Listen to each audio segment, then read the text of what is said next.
যদি থাকে, পোলস মানে এগুলো সিঙ্গুলারিটিস আর কি, z1 z2 z3 dot dot dot zn সংখ্যক যদি পোলস থাকে, তখন আমরা ওভার দ্য সিতে অবজেক্ট ফাংশনের ইন্টিগ্রালটাকে ফাইন্ড আউট করতে পারে, বের করতে পারে এই এক্সপ্রেশনের মাধ্যমে। হ্যাঁ, এক্সপ্রেশন মানে কি 2πi into some of the residues, যে আর ইএস মানে রেসিডিউ। হ্যাঁ, residues at the poles z1 z2 z3, হ্যাঁ, যতটা পোলস থাকে ওই পোলস গুলো করতে পারে আর কি। হ্যাঁ, রেসিডিউ এট দ্য পোল, এটা আর মানে হচ্ছে আর মানে 1 2 3 ডট ডট এন পর্যন্ত, এই যে আর ইকুয়ালস টু 1 1। ঠিক আছে, এটা এটা আমরা গত ক্লাসে ডিসকাস করেছিলাম তোমাদের। এই ফর্মুলা দিয়ে আমরা রেসিডিউ ও মানে প্রথমে রেসিডিউ বের করি। সিম্পল পুলের ক্ষেত্রে রেসিডিউ কেমনে বের করে, এবং এটা হচ্ছে রেসিডিউ, এটা ইন্টিগ্রাল বের করার ক্ষেত্রে আমরা ইউজ করি, মানে ইন্টিগ্রাল ভ্যালু বের করার ক্ষেত্রে ওভার দ্য সিতে এই রেসিডিউতে ইউজ করি। সিম্পল পুলের ক্ষেত্রে রেসিডিউ কিরকম হয়? রেসিডিউ হয় এই যে সিম্পল পুলের ক্ষেত্রে রেসিডিউ হচ্ছে এটা। হ্যাঁ, রেসিডিউ বের করার ফর্মুলা হচ্ছে সিম্পল পোলের ক্ষেত্রে residue at the pole Z equals to A equals to limit of Z minus A F of Z minus A F of Z when z tends to a, the limiting value of this when z approaches to a। ঠিক আছে, এটাকে আমরা B one বলি আর কি। আবার সেটাকে ওই integral ফর্মে এভাবে লেখা যায়। এটা কোথায় থেকে লেখা হয়েছে? এই যে এখান থেকে। এটাই হচ্ছে রেসিডিউর মূল ফর্মুলা। রেসিডিউর ফর্মুলা না, ডেফিনিশন। হ্যাঁ, এই ডেফিনিশনটা কোথায় থেকে আসে? সেটা আসে আলটিমেটলি, সেটা আসে যে আমরা এর আগে পড়াইছিলাম না তোমাদের, লরেন্স এক্সপ্রেশন। অবজেক্ট ফাংশনকে লরেন্স এবং টেলরস এক্সপানশন এক্সপান্ড করে লেখা যায়। ওই লরেন্স এবং টেলরস এক্সপানশনটা, এটা হচ্ছে লরেন্স এক্সপানশন থেকে আসে। লরেন্স এক্সপ্রেশনের দুইটা পার্ট আছে, একটা হচ্ছে এন এর পজিটিভ পাওয়ার, আর একটা হচ্ছে এন এর নেগেটিভ পাওয়ার। এই যে এন এর নেগেটিভ পাওয়ার, জেটের এন এর নেগেটিভ পাওয়ার, এন এর নেগেটিভ পাওয়ার হলে তখন এটাকে আমরা বলি, এটাকে বলা হয় প্রিন্সিপাল পার্ট। এটাকে আমরা বলি প্রিন্সিপাল পার্ট বলি আমরা। হ্যাঁ, এই প্রিন্সিপাল পার্টের উপর ডিপেন্ড করে রেসিডিউ ডেফিনেশনটা আসে। এখানে এন কি, এন মিনস হচ্ছে এটা, আর বিএন মিনস হচ্ছে এটা। এটা আমরা এর আগের চ্যাপ্টারও দেখাইছিলাম সেটা। এগুলো হচ্ছে কোফিশিয়েন্টস আর কি। এনটা হচ্ছে এই সিরিজের কোফিশিয়েন্ট গুলো, আর বিএনটা হচ্ছে এই সিরিজের কোফিশিয়েন্ট গুলো। এগুলো প্রুভ করা যায়, এগুলো টেলরস থিওরাম বা টেলরস এক্সপানশন যখন প্রুভ করা হয়, তখন এই এন এবং বিএন এর টার্মস গুলো আসে আর কি। ঠিক আছে, এখান থেকে আমরা এই যে এখানে বি ওয়ান যে কোফিশিয়েন্টটা, সেই কোফিশিয়েন্টটাকে আমরা বলি রেসিডিউ অ্যাট এ পোল যেটা ইকুয়ালস টু এ। এখানে যেটা ইকুয়ালস টু এটা হচ্ছে একটা পোল, যেটা ইকুয়ালস টু এটা হচ্ছে একটা পোল। পোল মানে কি? এটা একটা সিঙ্গুলারিটিস কি? যেখানে ফাংশনটা আনডিফাইন্ড, ওটাকে আমরা সিঙ্গুলারিটিস বলি আর কি। তাহলে এখানে মানে যদি পোলের পাওয়ার যদি সিম্পল পোল মানে যখন পাওয়ার 1 হয়, এটাকে আমরা সিম্পল পোল বলি। হ্যাঁ, সিম্পল পোলের ক্ষেত্রে রেসিডিউ বের করি আমরা এই লিমিটিং কেস দিয়ে। ঠিক আছে, ইনফিনিটির ক্ষেত্রে রেসিডিউ বের করা হয় কিভাবে? এই ফর্মুলা দিয়ে বের করা হয়। এই যে ইনফিনিটির ক্ষেত্রে -1/2π over the c f of z dz. ঠিক আছে, মানে এটার মাইনাস, এটাকে মাইনাস করলে লিমিটিং কেস যেটা আসে সেটা আর কি। এটা মানেই তো বি ওয়ান। হ্যাঁ, এটা মানে বি ওয়ান। এখানে তুমি দেখো, সিম্পল পোলের ক্ষেত্রে একটা অঙ্ক এখানে দেখাইছি। যদি পোল সিম্পল না হয়, মাল্টিপল পোল মানে nth অর্ডারের পোল হলে, তখন রেসিডিউ বের করার ফর্মুলা কিন্তু আরেক রকম, সেটা আমরা আসবো সামনে। যেমন এখানে একটা সিম্পল অঙ্ক দেওয়া আছে, দেখো তুমি, এই যে একটা ফাংশন দেওয়া আছে, অ্যাবজেট ফাংশন। এটা এই অ্যাবজেট ফাংশনটা কি? Z square divided by z-1 z-2 z-3। হ্যাঁ, এটা একটা কমপ্লেক্স ফাংশন, জেটের function, that is a complex variable. এখানে বলতেছে পোল কোথায় কোথায় আছে? পোল আছে 1-এ, পোল আছে 2-তে, পোল আছে 3-তে। কারণ এটা z ইকুয়ালস টু 1 বসালে আনডিফাইন্ড হয়ে যাবে ফাংশনটা, z ইকুয়ালস টু 2 বসালে আনডিফাইন্ড হয়ে যাবে, z ইকুয়ালস টু 3 বসালে আনডিফাইন্ড হয়ে যাবে ফাংশন। ইনফিনিটি বলতেছে এট দ্য পয়েন্ট 1 2 3 অ্যান্ড ইনফিনিটিতে রেসিডিউ বের করতে, এবং দেখাতে বলতেছে show that their sum is 0, মানে রেসিডিউগুলোর সাম 0 আসবে। ঠিক আছে? তাহলে এখানে অ্যাবজেক্ট ফাংশনটা আমরা অ্যাবজেক্ট ফাংশন এটা এগুলো সব সিম্পল পোল। সিম্পল পোল মানে কি? এখানে পাওয়ার হচ্ছে 1, পাওয়ার হচ্ছে 1, এই যে পাওয়ার 1, এখানে পাওয়ার 1, এই যে z মাইনাস 1 এর পাওয়ার 1, z মাইনাস 2 এর পাওয়ার 1, z মাইনাস 3 এর পাওয়ার 1, এগুলো পাওয়ার 1।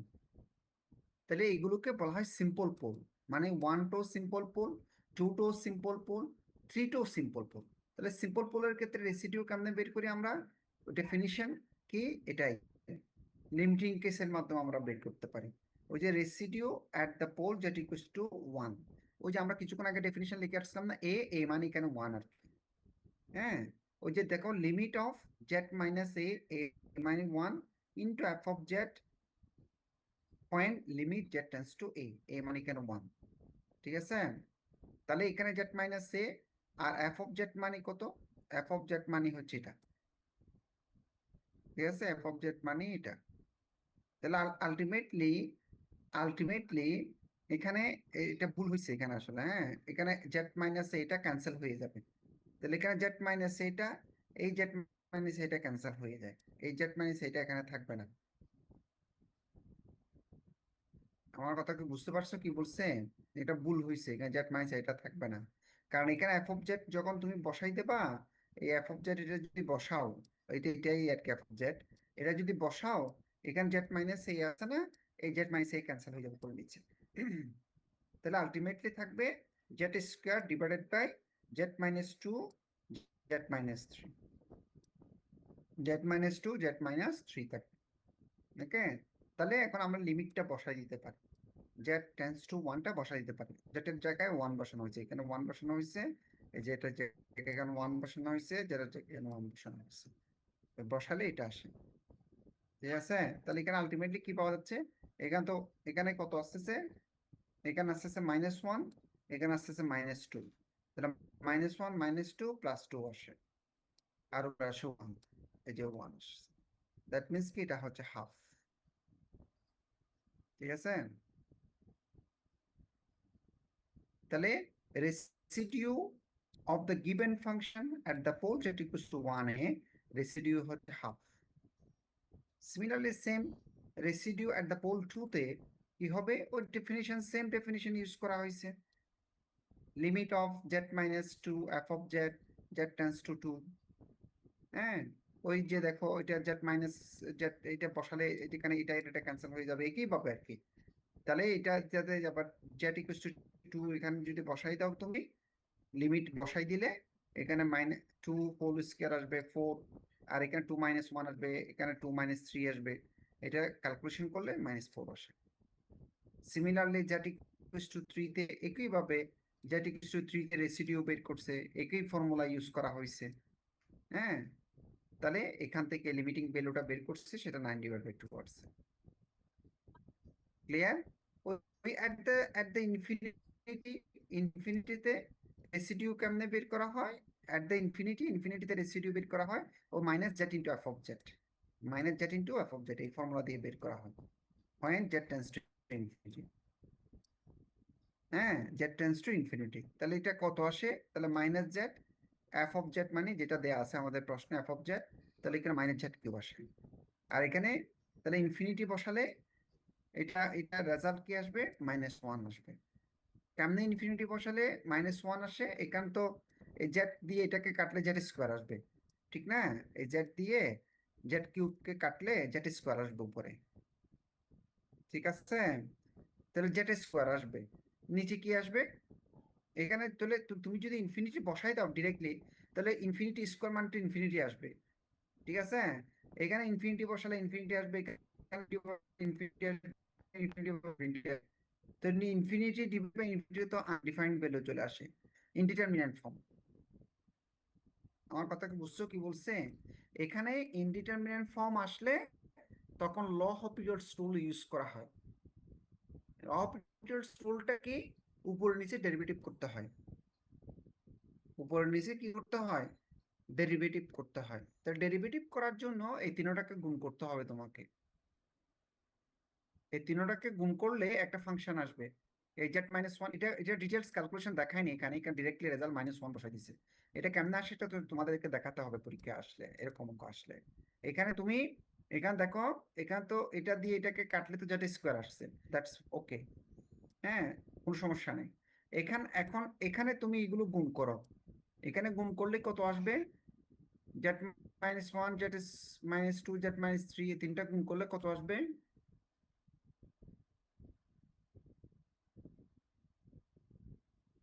কত আসবে বলো তো? একটু ক্যালকুলেশন করে দেখো তো খাতায়। এই তিনটা গুণ করলে কত আসবে? এক্সপ্রেশন কত আসবে?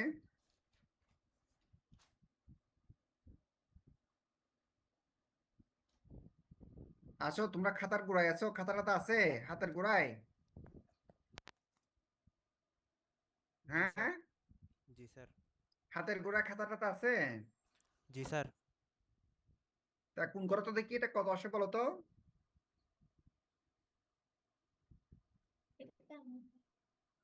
হুম,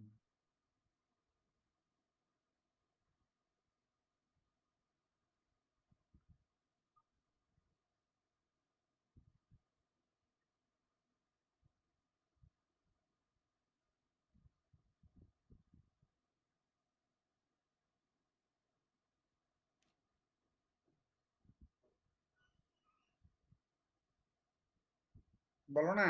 কিরে এতক্ষণ লাগে? Sir Z cube minus six Z square plus 11z minus six. আচ্ছা আমি লিখি এখানে, Z cube minus minus six Z square six Z square, plus 11z তারপর মাইনাস সিক্স হ্যাঁ plus 11z minus six. Plus seven Z 11 sir, 7 না, 11। 11। জি sir. আচ্ছা 11, এইটা তাহলে 1, 11z minus six. Minus six, এটা আসে তিনটা কোণ করলে, ঠিক না? এটা আসে।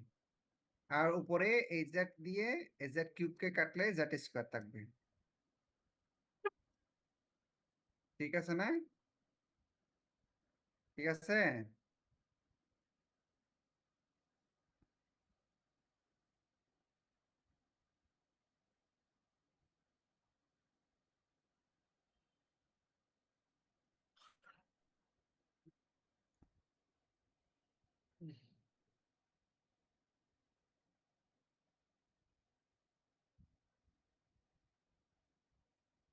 তাহলে এখানে তুমি এখানে যদি ইনফিনিটি বসাও, ইনফিনিটি বসালে কি আসবে? ইনফিনিটি ডিভাইডেড বাই ইনফিনিটি চলে আসবে।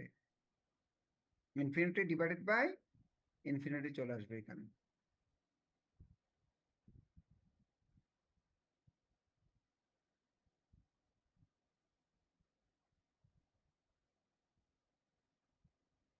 এখন এখানে ডেরিভেটিভ করতে law of its rule use করতো। ডেরিভেটিভ করলে এখানে কত আসবে? 2z আসবে।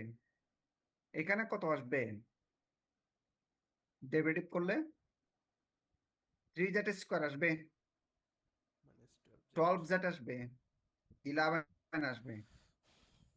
তখনও যদি ইনফিনিটি বসানো হয় তো ইনফিনিটি টু ইনফিনিটি আসে, সেটাকে আবার ডেরিভেটিভ করতে হবে। তাহলে আবার ডেরিভেটিভ করলে কত আসবে এখানে? আবার ডেরিভেটিভ করলে কত আসবে? -2 আসবে, মানে দুইবার ডেরিভেটিভ করলে এখানে -2 আসবে। ঠিক আছে। তারপরে এখানে ডেরিভেটিভ দুইবার করলে কত আসবে? ওই যে law of periods rule use করতেছি আর কি, হ্যাঁ। এখানে -2 আসবে। এখানে ডেরিভেটিভ করলে কত আসবে? 3z স্কোয়ারকে 6z আসবে। এখানে কত আসবে? 6, 3z স্কোয়ার তো 6z আসবে। তারপর এখানে কত আসবে?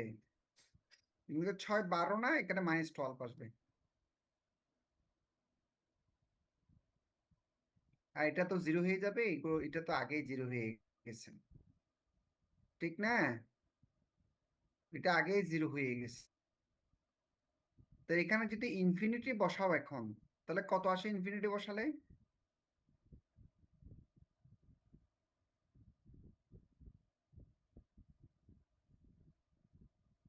রেজাল্ট কি -1 ঠিক আছে?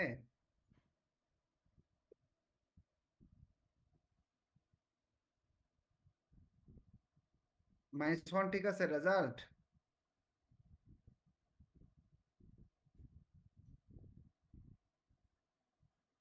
স্যার ইনফিনিটি বসাইলে -1 কেমনে হবে? হ্যাঁ, স্যার -1 কেমনে হবে ইনফিনিটি বসালে? কত আসে এটা?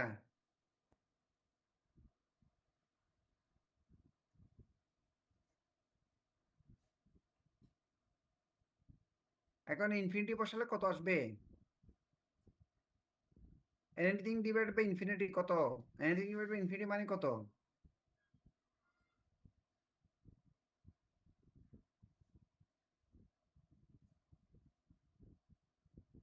এখানে এখানে ভুল হয়েছে আসলে, এই জেডটা তো এখানে হবে না, এই জেডটা হবে না, এটা জেড কিউব হবে। এই জেডটা কেন হবে না তোমরা কেউ বলতেছো না কেন? এখানে ভুল হয়েছে, প্রিন্টেড মিস্টেক এটা। এই জেডটা হবে না। এই যে জেড দিয়ে এফ অফ জেড কে যদি গুণ করা হয়, এফ অফ জেড মানে কি? এফ অফ জেড মানে হচ্ছে z square. F of z মানে কি? এই যে এটাই হচ্ছে f of Z, Z square divide by z -1, z -2, z -3। তাহলে এখানে কি এটা হবে? এই জেডটা হবে? এটা ভুল হয়েছে যে, আমি তো চিন্তা করতেছি। এই জেডটা হবে? না স্যার। না স্যার, হবে না। এটা হবে না তো, এই জেডটা নিচে জেডটা হবে না তো, এটা ভুল হয়েছে এটা। তাহলে এটা জেড কিউব হবে। তাহলে এই জেড কিউবকে যদি আমরা ডেরিভেটিভ করি, জেড কিউবকে যদি ডেরিভেটিভ করি, তাহলে জেড কিউবকে ডেরিভেটিভ করলে কত আসবে? একবার ডেরিভেটিভ করলে তুমি, 2z একবার ডেরিভেটিভ করলে কিউব তো, অথবা তুমি ডেরিভেটিভ না করে ভাগ করে দিলেও হয়। হ্যাঁ, ভাগ করলেও হয় এটা, অথবা law of Peter's rule use করলে। কমন নিলে স্যার, হ্যাঁ, স্যার নিচে 3 জেড কমন নিলে স্যার ওটা হয়ে যাচ্ছে না স্যার, জেড কিউব কাটা হয়ে যাচ্ছে। বুঝলি নাই? স্যার নিচে স্যার মানে জেড 3টা স্যার কমন নিলে ওইটা স্যার জেড পুরো হ্যাঁ জেড কিউব কাটাকাটি গেলে স্যার। হ্যাঁ হ্যাঁ হ্যাঁ, সেটাই বলতেছি আমি, ওভাবে করলেও হয়, স্যার ওটাই কিন্তু বলতে চাচ্ছি ওখানে আমি। আবার -6 থেকে কি কমন যাবে স্যার? হ্যাঁ, -6 আচ্ছা, ওটা লা হসপিটাল করার পরে। এটা আমি ওটাই বলতেছি, এটা ল অফ পিটার্স রুলও ইউজ করা যায়, নতবা কমন নিয়েও করা যায়। হ্যাঁ, স্যার এখান কমন থেকে নিলে জেড, তো 6 থেকে জেড কমন যাবে না না আগে। বাক্কার কি, 6 থেকে জেড 6/z হবে। বাক্কার, আচ্ছা কমন 6 বাই নেওয়া জেড। মানে তো ভাগ করা। আচ্ছা আচ্ছা, জি স্যার। কমন নেওয়া মানে কি? ভাগ করা না? জি স্যার, ওইভাবে করা যাবে। কমন নেওয়া মানে তো ভাগ করা, কমন যাইতে হয় না, কমন নেওয়া মানে ভাগ করা।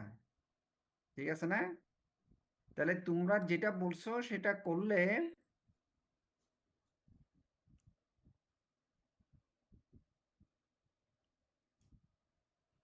তাহলে আমাদের এখানে আমরা যেটা পাইছিলাম অর্থাৎ Z cube,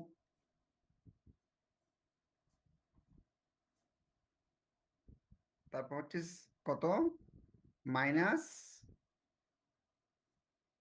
6z square, minus minus 6z square 6z²,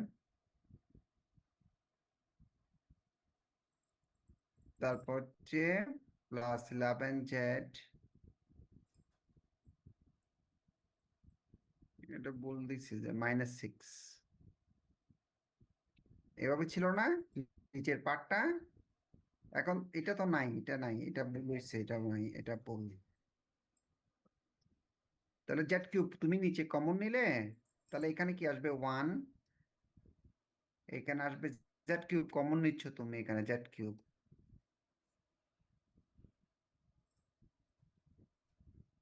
Z cube common নিলে 1 মাইনাস 6 ডিভাইডেড বাই জেড,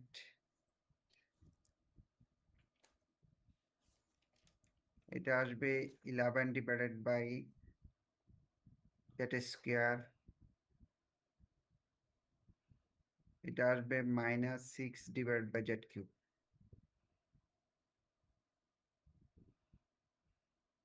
ঠিক আছে, এই জেড কিউব উপরের জেড কিউব ক্যান্সেল হয়ে যাবে। ঠিক আছে, এখন তুমি লিমিট বসাইতে পারবা, এই লিমিটটা বসাইতে পারো Z equals to infinity. Z equals to infinity বসালে কি আসবে, এখানে ইনফিনিটি বসবে, ইনফিনিটি বসলে এখানে ইনফিনিটি, তাহলে এনিথিং ডিভাইড বাই ইনফিনিটি মানে 0। এখানেও ইনফিনিটি বসবে, এনিথিং ডিভাইড বাই ইনফিনিটি মানে 0। এখানেও ইনফিনিটি বসবে, তাহলে এনিথিং ডিভাইডেড বাই ইনফিনিটি মানে 0।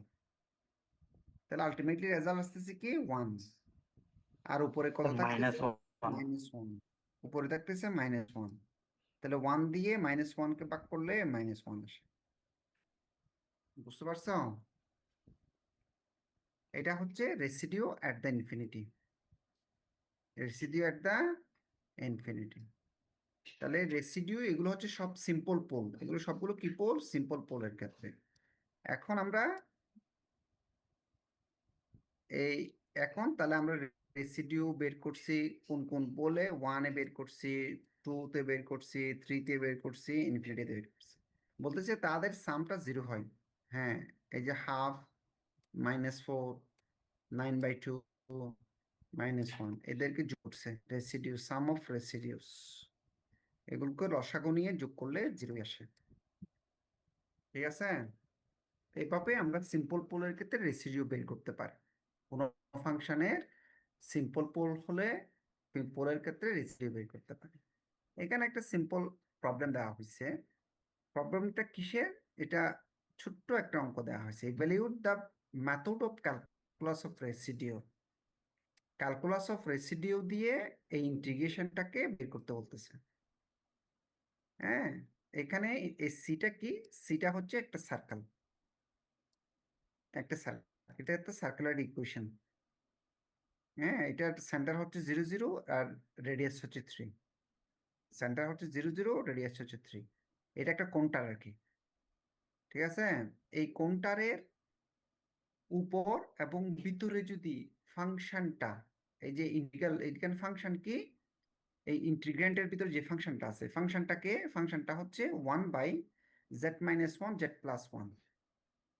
ডিজেড তো ইন্টিগ্রেশনের সাপেক্ষে যেটা বোঝায় সেটা ডিজেড, তাহলে এটা 1/z-1 z+1, এটাই হচ্ছে অ্যাবজেক্ট ফাংশন।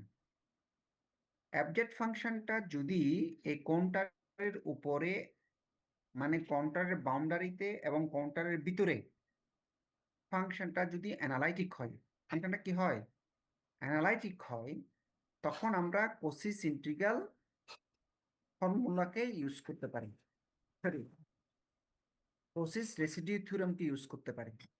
তাহলে কোসি রেসিডিউ থিওরেম অনুসারে, খেয়াল কর প্লিজ একটু করে, যে আমরা থিওরেম যেটা পড়ে আসছি ওই থিওরেমের কথা, কোসিস রেসিডিউ থিওরেম কি বলতেছে, কোনো ফাংশন এর যদি অ্যানালাইটিক হয় অ্যাকসেপ্ট সাম পয়েন্টস, অ্যাকসেপ্ট সাম পয়েন্টস মানে যে পয়েন্টগুলোতে ফাংশনটা আনডিফাইন্ড, যেগুলোকে আমরা পোল বলতেছি। তুমি দেখো এখন এই যে সার্কেলটা ড্র করলে রেডিয়াস 3 ভিতরে এই পোলটা আছে না, এই পোলটা আছে না, একটা হচ্ছে 1 আর একটা হচ্ছে -1। এটাকে যদি আমরা সাইড চেঞ্জ করে -1 আসবে। এই 1 এবং -1 এই কোণটার ভিতরে আছে, এই কোণটার ভিতরে আছে, রেসপন্স করো একটু। এখানে এই ফাংশনটার পোল কে কে, এই ফাংশনটার পোল কে কে, এই বলো না, স্যার 1 আর -1 না? 1 এবং -1, মানে এত ইকুয়ালস টু 0 বসালে এটা ইকুয়ালস টু 0 বসালে এটা তো আনডিফাইন্ড হয়ে যাবে। তাহলে যেটা ইকুয়ালস টু 1 বসালে আনডিফাইন্ড হয়, যেটা ইকুয়ালস টু -1 বসালে আনডিফাইন্ড হয়ে যায়। তাহলে মানে যেটা ইকুয়ালস টু 1 হচ্ছে এই ফাংশনটা একটা পোল, যেটা ইকুয়ালস টু -1 হচ্ছে এই ফাংশনটা একটা পোল। এবং সেই পোল দুইটা কাউন্টারের ভিতরে এই সার্কেলের ভিতরে আছে কিনা?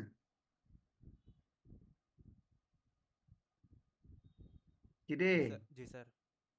অবশ্যই আছে, থাকবে না কেন? এটা সার্কেলটা ড্র করলে ওই সার্কেলের ভিতরে থাকবে না? এটা 3 রেডিয়াসের না, এটা 3 রেডিয়াসের না। এটা যদি আমরা সার্কেল ড্র করি, এটা 3 রেডিয়াসের একটা সার্কেল, 0 হচ্ছে অরিজিন, হচ্ছে তার সেন্টার। তাহলে এখানের ভিতরে 1 নাই, এ 1 2 এই 3, এদিকেও 1 2 3, এদিকেও 1 2 3, এদিকে মানে এখানে মাইনাস আর কি, এদিকেও -1 -2 -3, এদিকেও -1 -2 -3, আছে না? আছে কি না? জি অবশ্যই স্যার। আছে। ঠিক আছে, এইগুলো পয়েন্টগুলো এইগুলো এখানে ভিতরে আছে। z = 1 মানে, z = 1 মানে কোন পয়েন্টকে মিন করতেছে বলো তো? z = 1 এটা কোন পয়েন্ট? এটা এটা কোন পয়েন্টকে মিন করতেছে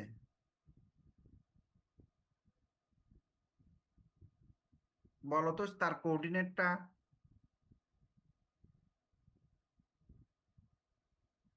স্যার 1 0। গুড, এটা 10 পয়েন্টকে মিন করতেছে। গুড, এটা 10 পয়েন্টকে মিন করতেছে। তাহলে 10 পয়েন্ট হচ্ছে এটা আর কি। z = -1 এটা কোন পয়েন্টকে মিন করতেছে? -1, -1,0 এই পয়েন্টটিকে মিন করতেছে সেটা। তাহলে এরা তো কন্ট্রাক্টের ভিতরে আছে, এবং সেই সেই পয়েন্ট দুইটা হচ্ছে এই ফাংশনটার জন্য, পোল, মানে সিঙ্গুলারিটিস। যদি সেরকম হয়, বলতেছে এই সিঙ্গুলার পয়েন্টে এই ফাংশনটার যে রেসিডিউগুলো আসবে, সেই রেসিডিউগুলোকে ব্যবহার করে আমরা রেসিডিউ থিওরেমটাকে মাধ্যমে এই ইন্টিগ্রালটার মান বের করতে পারবো। ঠিক আছে, কারণ রেসিডিউ থিওরেম কি বলতেছে, এরকম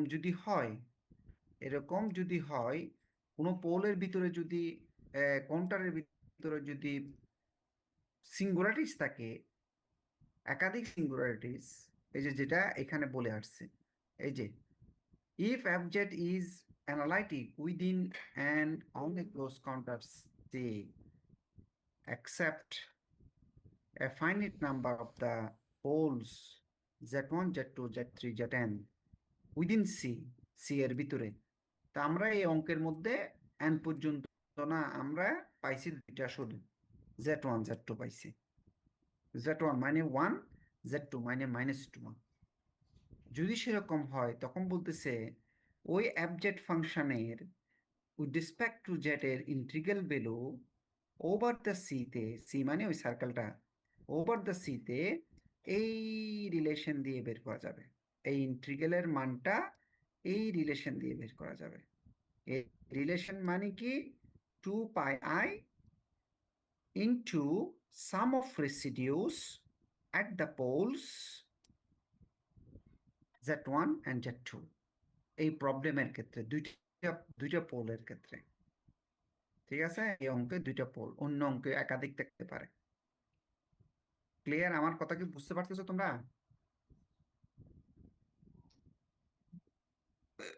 তাহলে রেসিডিউ বের করতে হবে না? তো রেসিডিউ এট দ্য পোল যেট ইকুয়ালস টু 1, রেসিডিউ কি? রেসিডিউ বের করতে গেলে এটা কত অর্ডারের পোল সেটা দেখতে হয়। এখানে অর্ডার হচ্ছে 1, মানে পাওয়ার 1, এই ফ্যাক্টরটার পাওয়ার হচ্ছে 1। এই পাওয়ার 1 হলে এটাকে বলা হয় সিম্পল পোল। সিম্পল পোলের ক্ষেত্রে রেসিডিউ কেমনে বের করতে হয় সেটা তো আমরা কিছুক্ষণ আগে অঙ্ক দেখে আসছি। ওই যে অঙ্কটা ওভাবে করছে, ওই যে কিছুক্ষণ আগে করছে যে ওভাবে আর কি, ঠিক আছে? এটা হাফ আসছে। আবার -1 এর ক্ষেত্রে রেসিডিউ বের করছে সেম ওয়াইতে, সেম ওয়াইতে, হ্যাঁ, সেটা -1/2 আসছে, ঠিক আছে?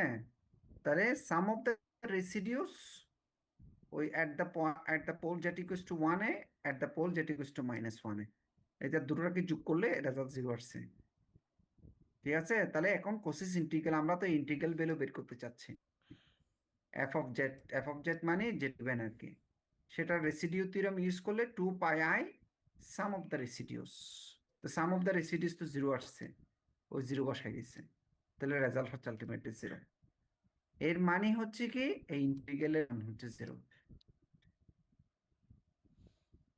মানে আমরা কোনো ইন্টিগ্রেশন করি নাই কিন্তু এমনি ইন্টিগ্রেশনের মান চলে আসছে, ঠিক আছে? ইন্টিগ্রেশনের মান চলে আসছে। এরকম আমরা এরকম এটা রেসিডিউ থিওরাম দিয়ে করছি, এরকম আমরা Cauchy's integral formula, Cauchy's integral theorem দিয়েও এর আগের ক্লাসে করেছিলাম। ইন্টিগ্রেশন কোনো সাধারণ ইন্টিগ্রেশন করি নাই, থিওরাম ইউজ করে ইন্টিগ্রেশনের মান বের করে ফেলতে পারে। ক্লিয়ার নাকি বুঝো নাই? বুঝছো কি বলছে? রেসিডিউ, সিম্পল পোলের ক্ষেত্রে রেসিডিউ বের করা আরেকটা ফর্মুলা হচ্ছে এটা, এখানে এখানে ব্যাখ্যা করে যে সিম্পল পোলের ক্ষেত্রে একটা হচ্ছে এটা, যেটা আমরা এর আগেই দেখাই আসছি, আরেকটা হচ্ছে এটা, মানে যদি ফাংশন, যদি উপর নিচে ফাংশন থাকলে, মানে ফাই একটা ফাংশন, এই সাই একটা ফাংশন যদি এরকম থাকে, মানে উপর নিচের যদি কোয়েশ্চেন ফর্মে কোনো ফাংশন থাকে, তখন কোনো পোল যদি এ হয়, তখন ওই পোলে রেসিডিউ এই ফর্মুলা দিয়েও বের করে ফেলা যায়।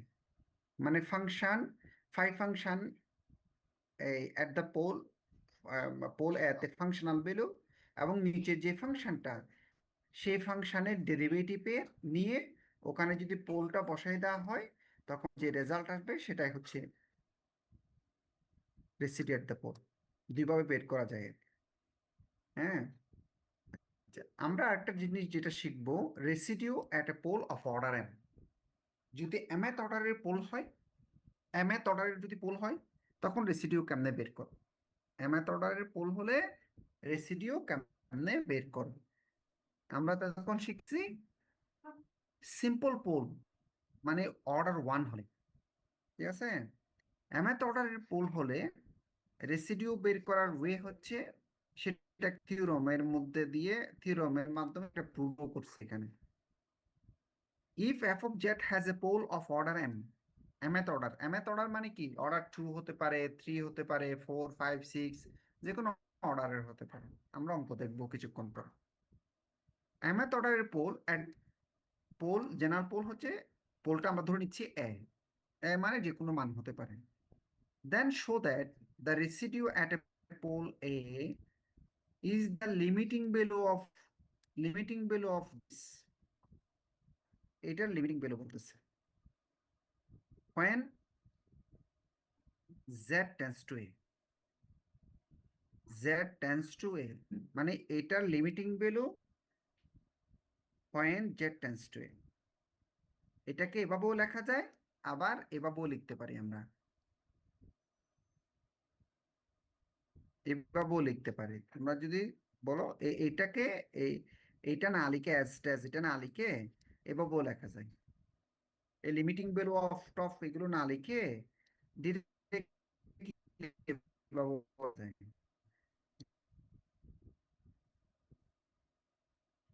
z tends to a,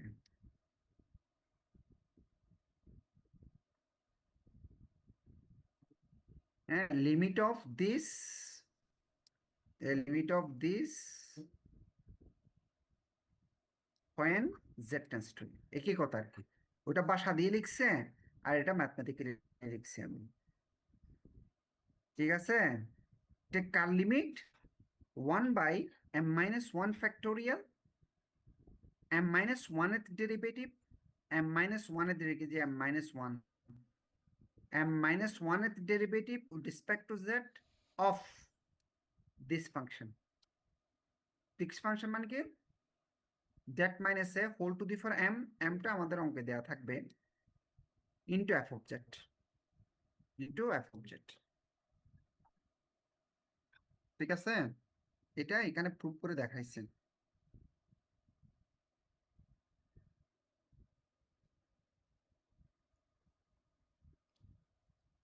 এটা এখানে প্রুভ করে দেখাইছে। হুম, এটা ইজি প্রুফ অবশ্যই। এটা ওই যে এই রেসিডিউর যে ফর্মুলা, ওই ফর্মুলা উপর বেস করে করছে আর কি। হ্যাঁ, সরি, এই nth order Cauchy's integral formula, Cauchy's integral formula. হ্যাঁ, কোসিস ইন্টিগ্রাল ফর্মুলা। স্যার আমাদের হায়ার ওই অর্ডার ফাংশন, ডেরিভেটিভ থেকে ম্যাথ দিবেন। Sorry, sir higher order derivative থেকে ম্যাথ দিবেন। হায়ার অর্ডার, ডেরিভেটিভ কতগুলা, এই আপনি নোট, আপনার নোটে পিডিএফ নোট দিছিলেন যে ওইখান থেকে কসি ইন্টিগ্রাল ফর্মুলা পড়ানোর সময় আপনি বলছেন, কিছু হালকা করে বলছিলেন এটা। বুঝতেছি না তোমার কথা, একটু বড় করে বলো তো। স্যার হায়ার অর্ডার ডেরিভেটিভ থেকে কি ম্যাথ দিবেন? হ্যাঁ হ্যাঁ, হায়ার অর্ডার ডেরিভেটিভ ম্যাথ করাবো তো। হায়ার অর্ডার ডেরিভেটিভ থেকে ম্যাথ মানে কোথায়?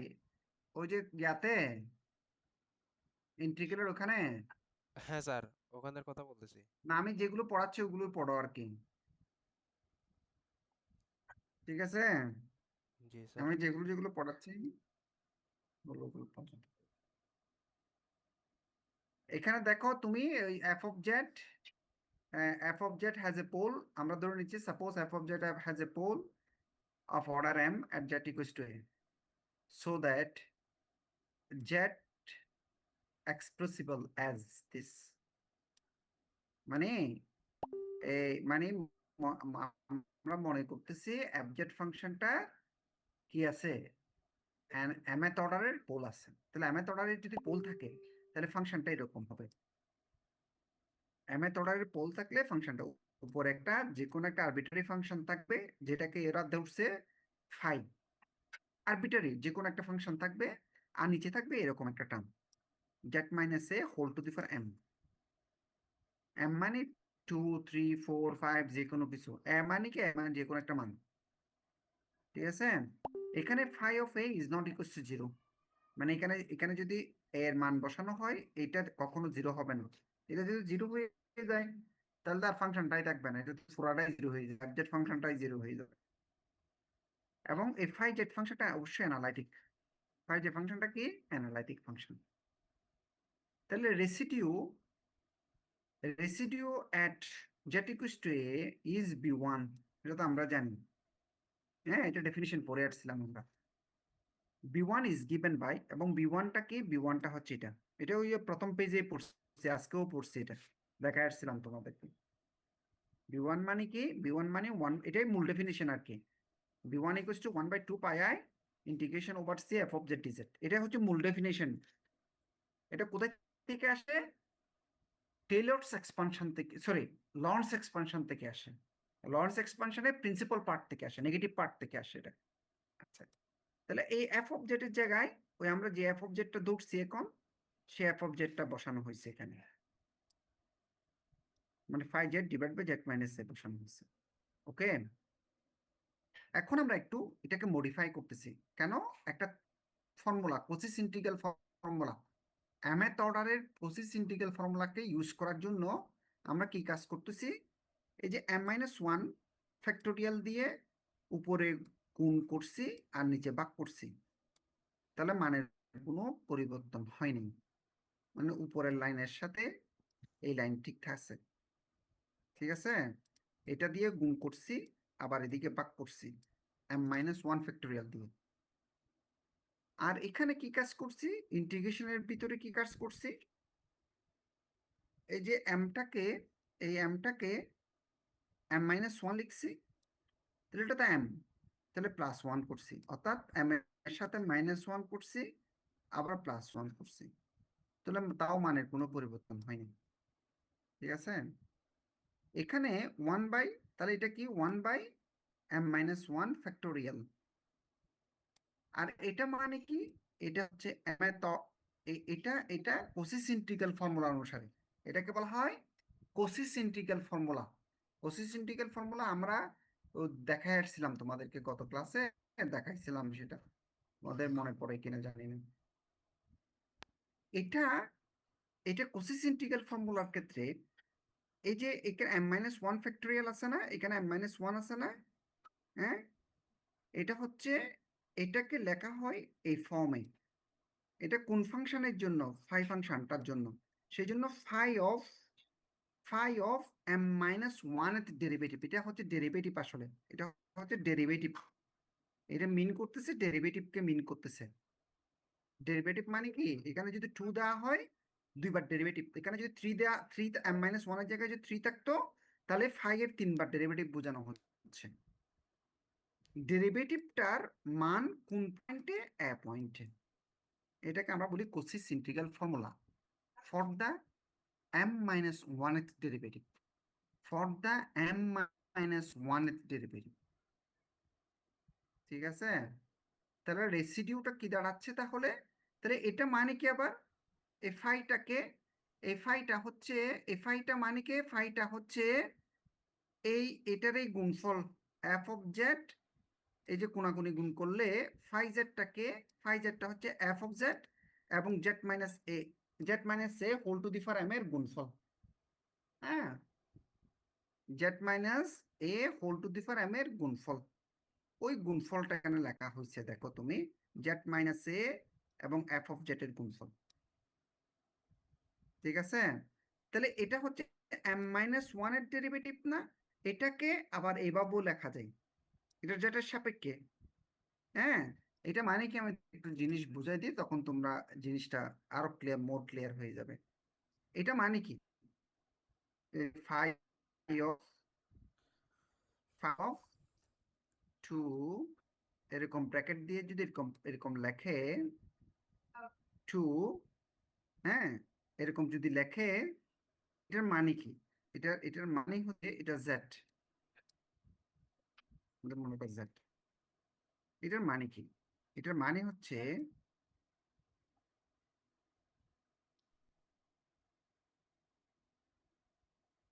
এটা এটা এটাই আসলে ডি স্কয়ার ডিজেড মানে সেকেন্ড ডেরিভেটিভ আর কি, dz square phi z, phi ফাংশনটার ডেরিভেটিভ।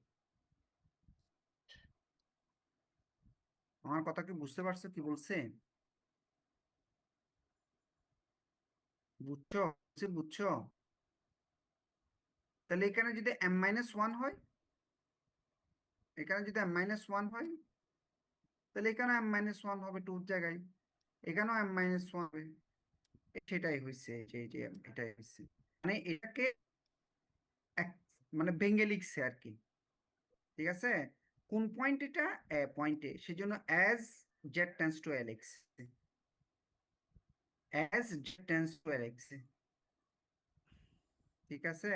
তাহলে রেসিডিউটা mth পোলের ক্ষেত্রে আমরা এই ফর্মুলা ইউজ করে পাবো। বুঝতে পারছো কিনা?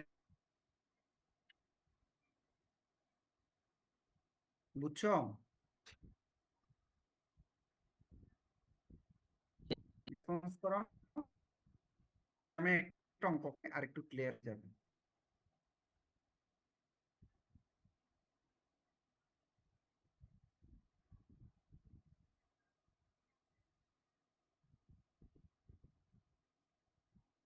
যেমন এই প্রবলেমটা দেখো, find the residue of this function. এই যে এই ফাংশনটা রেসিডিউ বের করতে বলতেছে।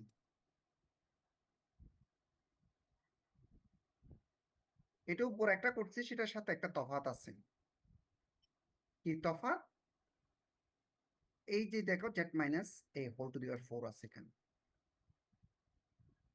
এখানে at the point 1 2 3 না বললেও চলতো, যদি আমাদেরকে রেসিডিউ বের করতে বলে এই ফাংশনটা কোন বিন্দুতে, সেটা আমাদের বলতে হয় না। যদি ওরা চায় পার্টিকুলার পয়েন্টে বের করতে, তাহলে বলতে হবে। এখানে সব পয়েন্ট দেখাই দিছে 1 2 3।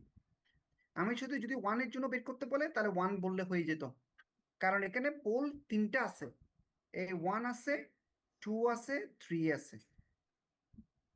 এখানে 1 2 3 বলছে মানে অঙ্কটা 3টে পোলের ক্ষেত্রেই বলতেছে। এটা যদি এটা পুরাটাই এটা যদি না বলতো, না বলতো, তাও বুঝতাম 1 2 3 তে বের করতে হবে, কারণ রেসিডিউ বের করতে হয় পোলে। তাহলে এখানে পোল কয়টা আছে? এই ফাংশনটার পোল হচ্ছে 3টা, এটা আমরা দেখতেই পাচ্ছি খালি চোখে, 1 2 3। ঠিক আছে, এখন আমি এখানে দেখো 1 পোলটা কত অর্ডারের পোল? 1 পোলটা কত অর্ডারের pole? Fourth fourth order. order, এই যে পাওয়ার 4 দিয়ে এটা ফোর্থ অর্ডারের পোল। 2টা কত অর্ডারের পোল? 1 order, 1 অর্ডারের সিম্পল পোল। 3টা হচ্ছে সিম্পল পোল। তো সিম্পল পোলের রেসিডিউ কেমনে বের করতে হয় সেটা তো আমরা অলরেডি শিখে আসছি, তাহলে এই দুইটা না দেখালেও চলবে, এগুলো তোমরা পারবা। সিম্পল পোলে আমি একটাই দেখাই, এই 4 অর্ডারের রেসিডিউ বের করতে।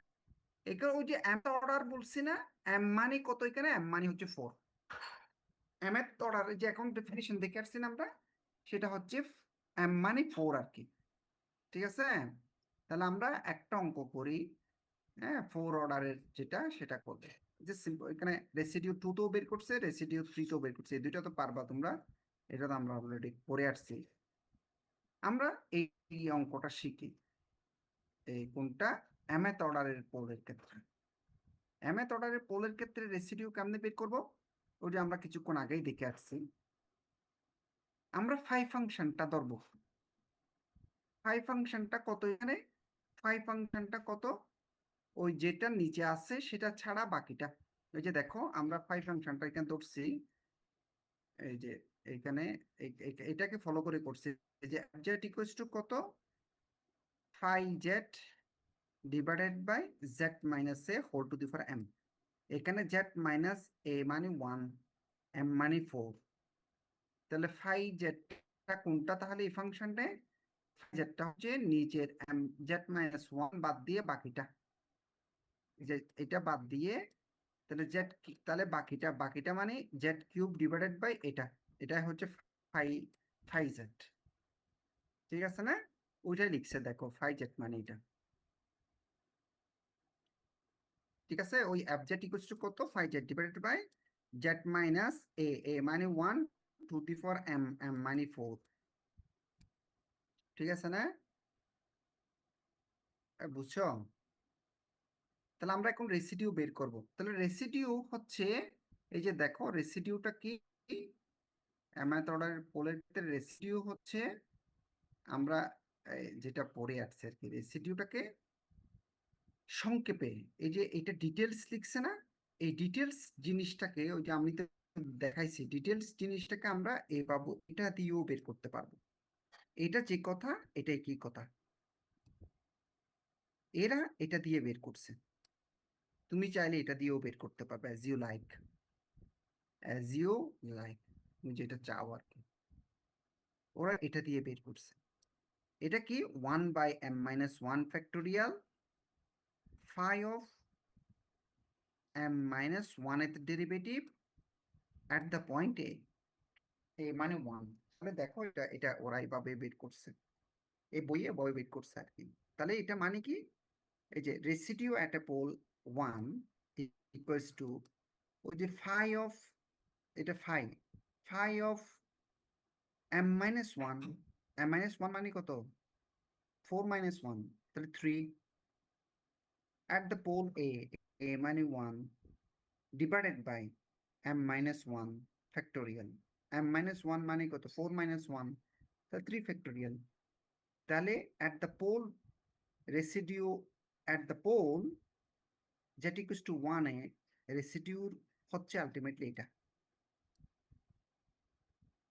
এটাই। তো এটা বের করতে হবে এখন। এটা মানে কি? phi এর 3 বার ডেরিভেটিভ বের করে সেখানে z এর মান 1 বসাতে হবে। আর ফ্যাক্টরিয়াল 3 মানে তো আমরা জানি ফ্যাক্টরিয়াল 3 মানে হচ্ছে 6। ক্লিয়ার না? আমার কথা কি বুঝছো? বুঝছো কি না? তাহলে এই ফাইটাকে এখন ওরা মানে ক্যালকুলেশন সুবিধা করার জন্য, ডেরিভেটিভ সুবিধা ক্যালকুলেশন করার জন্য এখানে কি করছে, ওই পার্শিয়াল ফ্র্যাকশনের রূপ দিছে। পার্শিয়াল ফ্র্যাকশন রূপ দেওয়া ছাড়াও করতে পারবা তুমি। তুমি যদি বলো স্যার আমি পার্শিয়াল ফ্র্যাকশন রূপ দেওয়া ছাড়া করব, কোনো সমস্যা নাই। তখন অঙ্কটা আর একটু বড় বড় হবে আর কি, ক্যালকুলেশনটা একটু বড় হবে। কেমনে হবে? এটা এই যে এটাকে তুমি গুণ করতে হবে তোমাকে। হ্যাঁ, এটাকে গুণ করতে হবে। গুণ করে ইউ বাই বি এর ফর্মুলা হবে, একবার ডেরিভেটিভ করলে ইউ বাই বি এর ফর্মুলা ওটা আসবে, আবার আবার সেটাকে ডেরিভেটিভ করলে আবার ইউ বাই বি, এটা অনেক বড় হয়ে যাবে ক্যালকুলেশনটা। সেই জন্য ওরা কি করছে, এটাকে পার্শিয়াল ফ্র্যাকশনে রূপ দিছে। পার্শিয়াল ফ্র্যাকশন এটা তো মানে আংশিক ভগ্নাংশের রূপ দিছে আর কি, আংশিক ভগ্নাংশের রূপ দিয়ে এটা পাইছে, আংশিক ভগ্নাংশের রূপ দিয়ে এটা পাইছে। হুম, ওই যে এটা হচ্ছে প্রকৃত ভগ্নাংশ, নিচে নিচে সরি এটা উপরটা কি, উপরটা কি জেড কিউব, আর নিচে যেটা হচ্ছে জেড স্কোয়ার। হ্যাঁ, তাহলে এটা তো প্রকৃত ভগ্নাংশ, সরি অপকৃত ভগ্নাংশ। তাহলে অপকৃত ভগ্নাংশকে প্রকৃত ভগ্নাংশে কনভার্ট করতে হয়। কনভার্ট করতে গিয়ে এই জেড প্লাস 5টা আসে। এটা আমরা গত ক্লাসে একটা অঙ্ক করাইছিলাম, মনে পড়ে? ওই যে টেলরস এক্সপানশন, লর্ডস এক্সপানশন দেখানোর জন্য একটা অঙ্ক করাইছি না? জি স্যার। ওখানে অপকৃত ভগ্নাংশে প্রকৃত ভগ্নাংশে তৈরি করছি না, করে তারপরে প্রকৃত ভগ্নাংশের পার্টটাকে আবার আবার ওই যে এ বাই বি বি বাই এরকম করে ভাঙছি না? এগুলো তো তোমরা ইন্টারে করছো, ফাংশনকে আংশিক ভগ্নাংশে রূপ দেওয়া করছো না? জি করছো কি না? এটা পারবে? এটা কেমনে করা হয়েছে, এটা ভেঙে এরকম আনছে যে এটা লসাগু মিলে আবার এটা চলে আসবে, পারবে না মনে হয় নাকি? এগুলো তো তোমরা করছিলা, আমি তো শিওর। তোমরা ইন্টারে করো নাই ম্যাথমেটিক্স? এই যে এটাকে এরকম করো না, জেড কিউব তো এটা কি আসে, এটা হচ্ছে z square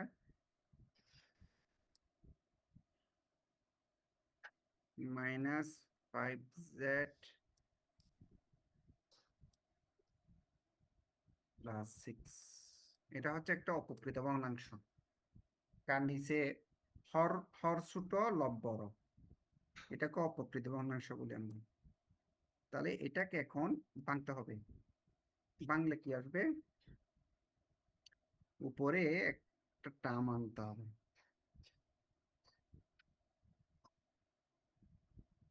Z square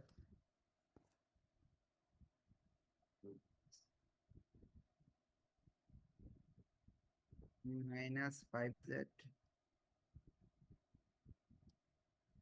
plus 6।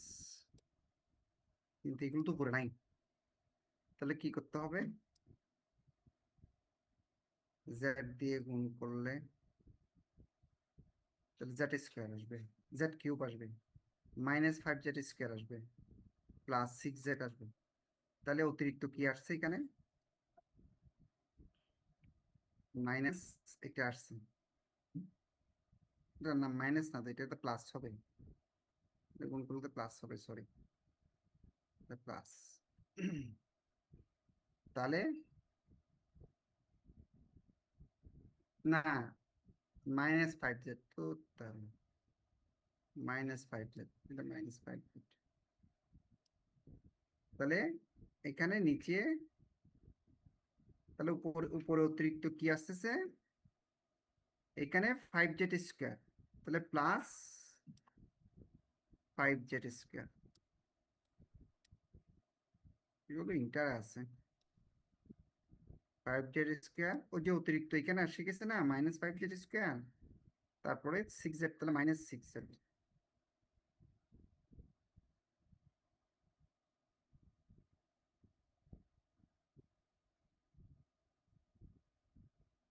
ঠিক আছে? আচ্ছা, তাহলে এখানে z² -5z + 6।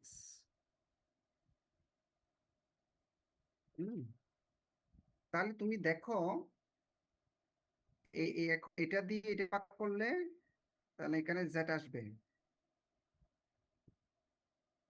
এটা দিয়ে এটাকে ভাগ করলে এটা ক্যান্সেল হয়ে z আসবে, আর এখানে আসবে প্লাস, এখানে 5z² -6z divided by z² -5z + 6 আসবে। তাহলে z² এখানে নিচে যাচ্ছে, তাও অপকৃত রয়ে গেছে, এখনো প্রকৃত হয় নাই। তাহলে এটাকে আবার সাজাইতে হবে, যে কিভাবে সাজাবো?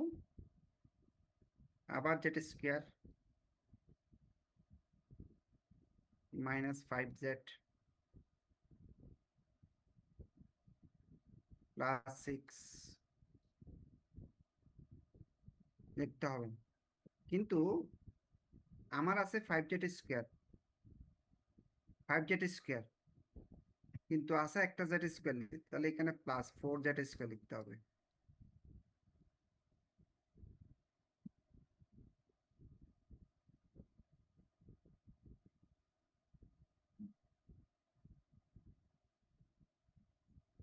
না না, সরি, এখানে 5z² তো,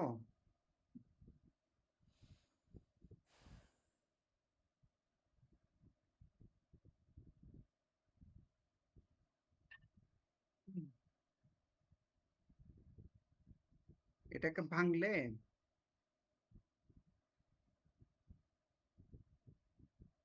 এখানে 5 কমন নিতে হবে, এখানে 5 কমন নিতে হবে। 5 কমন নিলে, 5 কমন নিলে এখানে 5 কমন নিলে 5 আসবে তো এখানে, এই যে এটা সাজাতে হবে, 5z করতে হবে। এটা 5z কম করলে এখানে 6 দিতে হবে, +6। হ্যাঁ, তাহলে +6 দিলে কিন্তু আছে কি আলটিমেটলি? আছে যে তো 5z² -5z। হ্যাঁ, তাহলে আলটিমেটলি কি অতিরিক্ত থাকতেছে? মাইনাস, উপরে মাইনাস, এখানে 25 চলে আসছে, তাহলে 25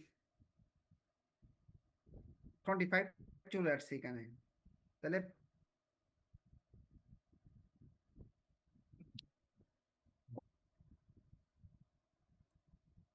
+20 দিতে হবে, 20z। আর কি দিতে হবে? এখানে তো 30 ছিল না, হ্যাঁ, এখানে 30 চলে আসছে, এটা নিচেরটা সাজাতে গিয়ে, তাহলে এখানে -30। এবার তোমরা খাতায় লিখো, এখানে -30 দিবে। তাহলে এখানে কি আসতেছে এখন? তাহলে এখান থেকে তো, এই পার্ট থেকে তো z আসছে, আর এই পার্ট এটা দিয়ে যখন এটাকে তুমি করবা, তাহলে +5 আসবে। আর এখানে আসবে কি, এর পরের টার্মে আসবে কি 20z,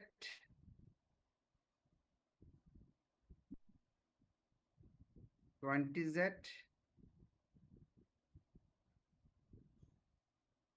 -30 আসবে। আর নিচে কোনটা আসবে? নিচে আসবে এটা, এটা z²। এগুলো তোমরা একটু করে লিখো, পরে ভুলে যাবে না হলে। 5z + 6 আসবে। এটা নয়, এটা নয়, এটা কাটা। ঠিক আছে, এইরকম আসবে। দেখো, এটা একটা প্রকৃত ভগ্নাংশ হয়ে গেছে এখন। এই উপরে z ছোট হয়ে গেছে, নিচে z বড় আছে, এটা প্রকৃত ভগ্নাংশ হয়ে গেছে। এই প্রকৃত ভগ্নাংশকে ভাঙলে এই দুইটা পার্ট আসবে, এই দুইটা পার্ট আসবে, এই মাইনাস সহ। এটা এই 5 প্লাস জেড কোথায় থেকে, জেড প্লাস 5 কোথা থেকে আসছে দেখছো? জেড প্লাস 5 আসছে। আর এটাকে ভাঙলে, এটাকে কেমনে ভাঙি আমরা? এটা করছো তোমরা আগে, এটা লসাগু নিলেই চলে আসবে। সরি, এটা জেড প্লাস 5 আছে তো এখানে। এগুলো ইজি অঙ্ক। এটাকে তোমরা যদি ভাঙো, তোমরা করছো না a divided by Z minus 2, নিজেরটাকে ভাঙলে b divided by Z minus 3। কার ক্ষেত্রে? এটার ক্ষেত্রে। এটাকে আলাদাভাবে ক্যালকুলেশন করলে, এখান থেকে বি এর মান বের করা যায়। এর মান আসবে এ -8 আর বি মান আসবে 27। এটা করছো না এরকম অঙ্ক?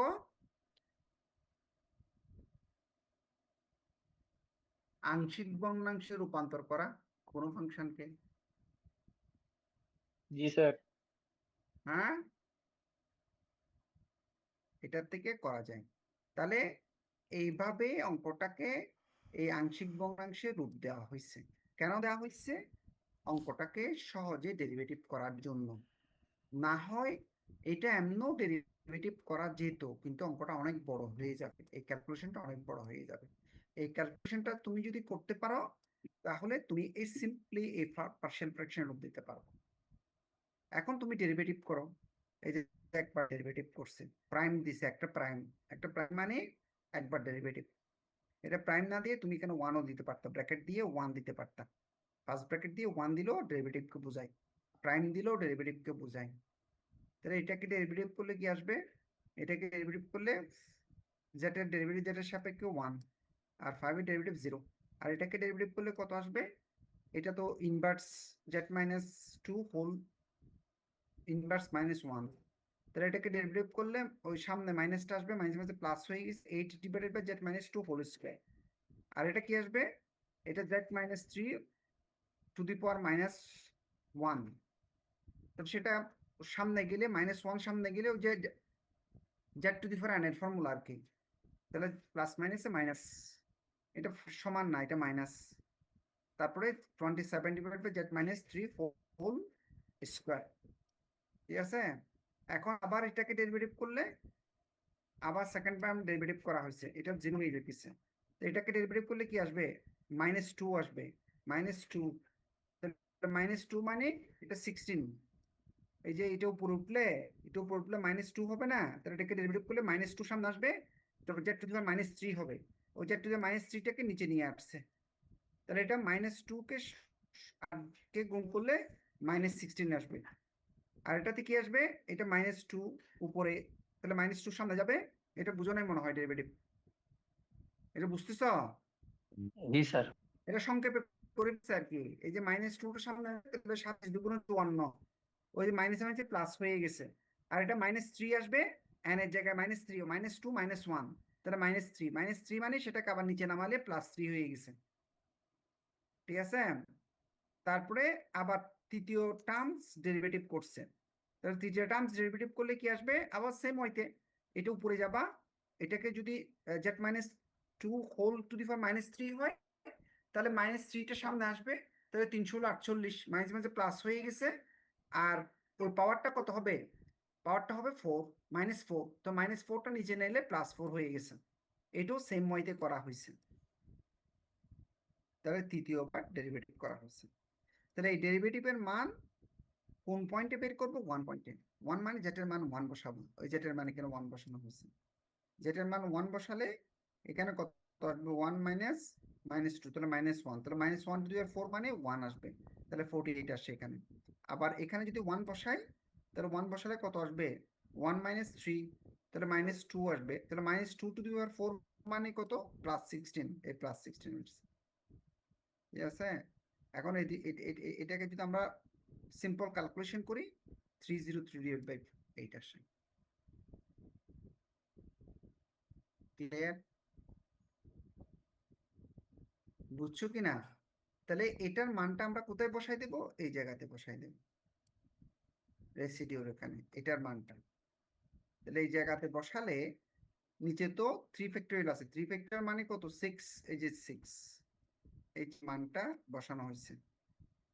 এখন কাটাকাটি করলে এখানে 3 দিয়ে এটাকে 3 দিয়ে কাটলে, এটাকে 3 দিয়ে কাটলে 6 কে তাহলে 3 3 6, তাহলে এখানে 2 আসবে, তাহলে 8 দুগুণ 16, আর এটাকে 3 দিয়ে কাটলে 101। তাহলে রেসিডিউ এট দ্য পোল যেটা ইকুয়ালস টু 1 এ পোল রেসিডিউ হচ্ছে 101 ডিভাইডেড বাই 3, 16। এটা এত লম্বা কেন হয়েছে? অর্ডার 3 হওয়ার কারণে, সরি অর্ডার 4 হওয়ার কারণে। পোলটার অর্ডার 4, আর এটা সিম্পল পোল, তাহলে এগুলো তো ইজিলি বের করা যায় সিম্পল পোলের ক্ষেত্রে রেসিডিউ। এটা আমরা দেখাই আসছি অলরেডি, সিম্পল পোল ক্ষেত্রে রেসিডিউ। এটা বুঝছো? জি বুঝতে পারছো তোমরা?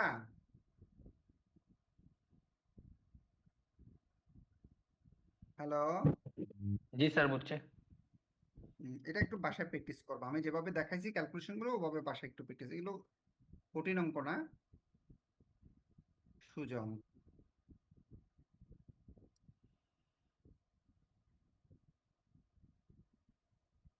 এভাবে যে কোনো অঙ্ক হায়ার অর্ডার পোলের ক্ষেত্রে তুমি বের করতে পারবা।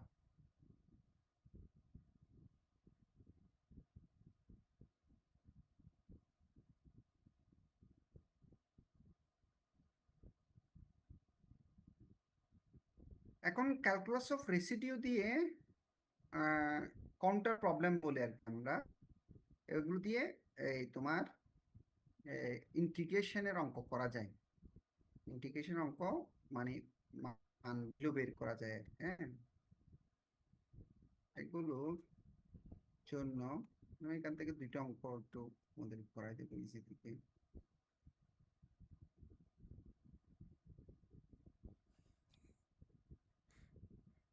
7 নাম্বার অঙ্কটা একটু দেখো। ফাইনাইট ভ্যালুর জন্য prove that this integral value is equals to π/6। এটা পরীক্ষায় ধরো এই ইন্টিগ্রালটা বের করো, সেটাও বলতে পারে, তখন π/6 এ আসবে। আবার বলতে পারে prove that this equals to π/6, এরকমও আসতে পারে, হ্যাঁ। আমি উপরের গুলো করাচ্ছি না, ইজি থেকে করাতে চাচ্ছি। ইন্টিগ্রাল ভ্যালু এখানে লিমিট দেওয়া আছে, এই যে 0 to 2π। কার লিমিট? থিটার লিমিট, এটা থিটার সাপেক্ষে। তাহলে এটা এটা এই কোণটা, এখানে কোণটা তাহলে কাকে মিন করতেছে বলতো? থিটা যদি 0 to 2π হয়, 2π মানে 360 ডিগ্রি, তাহলে কোণটারটা কোন কোণটার বলতো?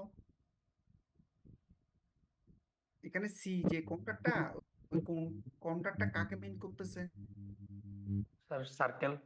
সার্কেলকে মিন করতেছে, কারণ 360 ডিগ্রি ঘোরা মানে হচ্ছে সার্কেলকে মিন করতেছে, ঠিক আছে? তাহলে আমরা সার্কেলকে মিন করতেছে, আমরা এখানে সার্কেলটার রেডিয়াস কত এখানে বলা নাই, শুধু অ্যাঙ্গেলটা বলে দিচ্ছে। আমরা রেডিয়াস যে কোনো রেডিয়াস ধরতে পারি, কিন্তু আমরা যে কোনো বড় রেডিয়াস ধরবো না, আমরা ইউনিট সার্কেল এখানে ওটারটা ইউনিট সার্কেল হলে রেডিয়াস 1, আর ইউনিট সার্কেলের রেডিয়াস কত? 1, হ্যাঁ। তাহলে তুমি দেখো এই যে ইন্টিগ্রালটা আমরা বের করতে গেলে, এই যে ইন্টিগ্রালটা বের করতে গেলে আমরা এটাকে এক্সপোনেনশিয়ালে কনভার্ট করব। তাহলে এক্সপোনেনশিয়ালে কনভার্ট করতে গেলে আমরা জানি এক্সপোনেনশিয়াল, এই যে এখানে দেখো রিয়েল পার্ট অফ লিখছে, এটা আরবি মানে real part of, real part of. এখানে রিয়েল পার্ট কেন? কারণ আমরা জানি, একটু খেয়াল করো প্লিজ,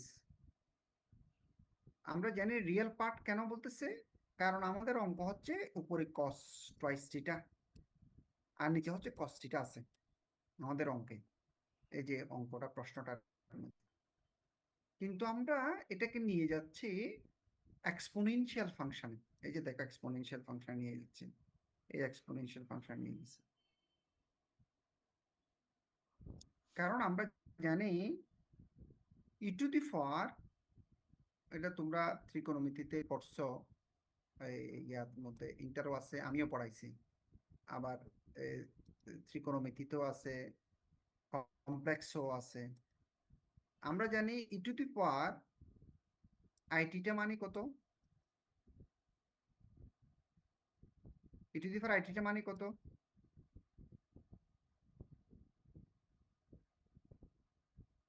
বলো না, sir E cos to the theta power plus আইটিটা i মানে sin কত? theta, হ্যাঁ, cos theta plus i sin theta. Good. cos theta plus I sin, good, very good. cos theta cos তারি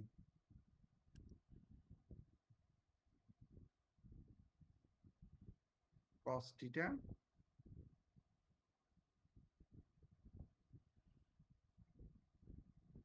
প্লাস sin theta।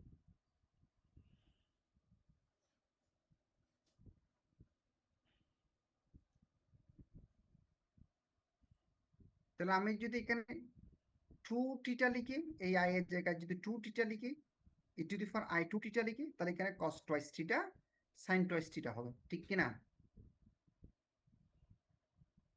এখানে teacher জায়গায় যদি 2 theta লিখি, তাহলে এখানে cos twice theta sin twice theta হবে না? হবে কি না? E to the power minus i theta সমান কত? To the power minus i theta সমান কত? স্যার sin এর আগে মাইনাস হবে। সাইন এর আগে মাইনাস হবে, cos of theta minus I sine of theta.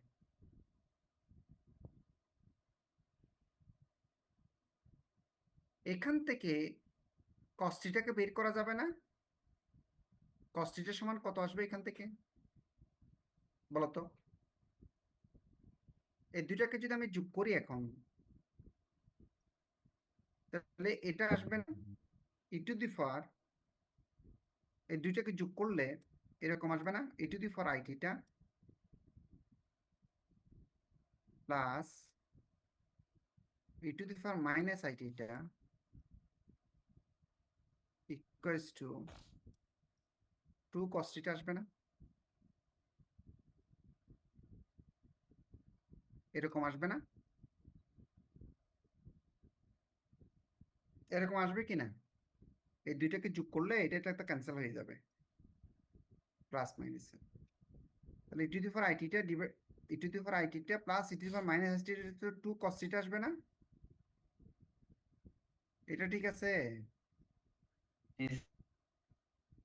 এই যে দেখো এখানে এই 4 cos থিটাটাকে আমরা লিখতে পারি 2 ইন্টু 2 cos থিটা, 2 ইন্টু এটা 4টা ভাঙলে 2 ইন্টু 2 cos থিটা। এই 2 cos থিটার জায়গায় এই লেখা হয়েছে e to the power i theta plus e to the power minus i theta, এই রিলেশনটাই লেখা হয়েছে, যেটা আসছে এখান থেকে। বুঝো নাই?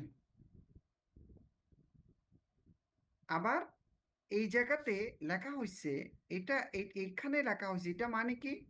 এখানের ভিতরে cos, এটা মানে হচ্ছে cos of twice theta plus i sine of twice theta.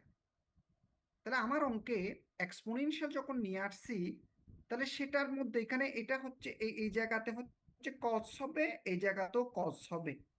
তাহলে cosটা কোন part? E to the four এক্সপানশনের কোন পার্ট? cosটা কোন পার্ট? এটা রিয়েল পার্ট। রিয়েল পার্ট, সেই জন্য এখানে রিয়েল পার্ট অফ কথাটা লেখা হয়েছে। ক্লিয়ার? আমার কথা কি বুঝতে পারছো? আমরা রেজাল্টটা রিয়েল পার্ট অফ থেকে বের করব। ক্লিয়ার? আমার কথা কি বুঝছো? জি স্যার। আচ্ছা, গুড। তাহলে এখন আমরা আমাদের অঙ্কের সামনের দিকে এখন, এখানে তুমি দেখো এটা জেড মানে e to the power i theta, এটা তো আমরা জানি। জেড মানে কত? E to the power i theta.